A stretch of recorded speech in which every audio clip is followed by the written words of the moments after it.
Hello friends, welcome to home food recipes. આજે આપણે બનાવીશું ઉનાળાની ગરમીમાં શરીરને ઠંડક આપતું એક નવા જ પ્રકારનું ચટપટું શરબત, જે આનાથી પહેલાં તમે ક્યારેય આ રીતે બનાવીને નહીં પીધું હોય.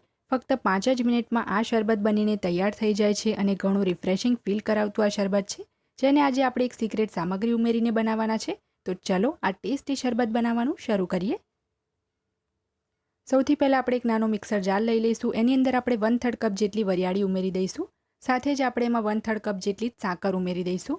ખાંડની જગ્યાએ સાકરનો યુઝ કરશો તો વધારે સારું રહેશે, એ વધારે નુકસાન પણ નહીં કરે. વરિયાળી અને સાકર બંને આપણે અહીંયા સેમ ક્વોન્ટિટીમાં લીધા છે. હવે આપણે એમાં 5 લીલી ઇલાયચી છોલીને એડ કરવાની છે. તો પહેલેથી જ મેં છોલી લીધી હતી. 1 ચમચી આપણે એમાં જીરું એડ કરીશું અને આ બધી જ વસ્તુને પીસીને આપણે પાવડર બનાવી લઈશું. તો અહીંયા તમે જોઈ શકો છો, બધી જ વસ્તુ પીસીને એકદમ બારીક મેં પાવડર બનાવી લીધો છે.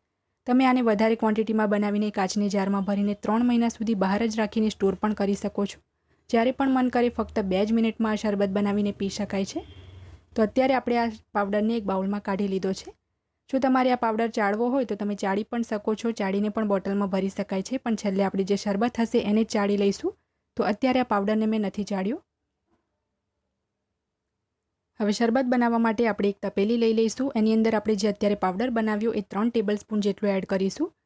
2 મોટા ગ્લાસ જેટલું હું અત્યારે શરબત બનાવું છું, તો એના માટે આપણે 3 ટેબલસ્પૂન જેટલો પાવડર એડ કર્યો છે. હવે એની અંદર આપણે 250 ml વાળા કપથી માપીને 2 કપ જેટલું ઠંડુ પાણી ઉમેરીશું. 500 ml જેટલું આપણે અડધા લીટર જેટલું ઠંડુ ફ્રીજનું પાણી ઉમેરવાનું છે. એક વખત આપણે આને મિક્સ કરી લઈએ. તો બરાબર મિક્સ કરી લીધા પછી હવે આપણે એની અંદર 2 મીડિયમ સાઇઝના બરફના ટુકડા ઉમેરી દઈશું. 1 મીડિયમ સાઇઝનો આપણે એમાં લીંબુનો રસ ઉમેરી દેવાનો છે. હવે આપણે એની અંદર જે સિક્રેટ સામગ્રી હતી એ ઉમેરીશું, તો એ છે જલજીરા પાવડર. તો અહીંયા મેં રસનાનો જલજીરા પાવડર લીધો છે, એ આપણે એમાં 2 પેકેટ જેટલો એડ કરવાનો છે. જલજીરા પાવડરની અંદર ચાટ મસાલો, સંચળ, કાળા મરીનો પાવડર, મીઠું બધું જ આવી જાય છે. તો એક્સ્ટ્રા કંઈ જ આપણે એમાં ઉમેરવાની જરૂર નથી. બસ 2 પેકેટ આપણે પાવડર એડ કર્યો છે જલજીરાનો, એ જ ઇનફ છે. એનાથી જ એકદમ સરસ ટેસ્ટ આવે છે શરબતનો. તો બરાબર મિક્સ કરીને આપણે 1 ચમચી જેટલું એમાં ફુદીનાનો પાવડર એડ કરીને બધું જ બરાબર મિક્સ કરી લઈએ. લીલા ધાણા, ફુદીના અને મીઠા લીમડાના પાનનો પાવડર કેવી રીતે બનાવવો પહેલાં જ મેં ચેનલ પર બતાવેલું છે. ડિસ્ક્રિપ્શન બોક્સમાં લિંક આપી દઈશ. તો આપણું ટેસ્ટી ચટપટું શરબત બનીને તૈયાર છે. હવે આપણે એકવાર એને ગાળી લઈશું. તો તપેલી હટાવીને અહીંયા મેં સોસપેન મૂક્યું છે, એના પર મોટો ઘરણો મૂકીને આપણે શરબતને ગાળી લઈએ. સરસ દબાવીને એને ગાળી લેવાનું છે, જેથી જે કંઈ પણ એનો કશ હોય એ બધો જ શરબતમાં આવી જાય.